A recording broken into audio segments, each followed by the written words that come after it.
ছোট্ট বাচ্চা ইসমাইলকে রেখে দিয়ে আমরা যারে বলি বিবি হাজেরা, আসলে হাদিসের ভাষায় হাজার, তিনি সাফা পাহাড় থেকে মারওয়া পাহাড়ে দিলেন দৌড়।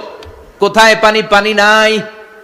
মরুভূমির বালির মধ্যে সূর্যের তাপ যখন পড়ে যায়, মরিচিকার মতো ঝলসানির একটা দৃশ্য ভেসে ওঠে, মনে হয় সাগরের পানি, আসলে পানি নাকি।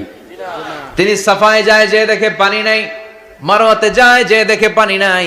পানির সন্ধানে হাজার আলাইহিস সালাম 7 বার 2 পাহাড়ের মাঝখানে দৌড়াদৌড়ি করলেন। ওই পাহাড়ের মাঝখানে এই মহিলার পায়ের ছাপ লেগে গেল। এই দৌড়াদৌড়িটা আরশের উপর থেকে আল্লাহ এত সুন্দর উপভোগ করেছেন। আল্লাহর কাছে এই মহিলার দৌড়াদৌড়িটা এত ভালো লেগেছে, কিয়ামত পর্যন্ত সব হাজীদের জন্য এই জায়গায় দৌড়াদৌড়িটা আল্লাহ ওয়াজিব করে দিয়েছে। এই জায়গায় দৌড়াদৌড়ি না করলে হজ হবে না, উমরা হবে না। এই দৌড়াদৌড়িটা, মহিলাটার স্যাক্রিফাইস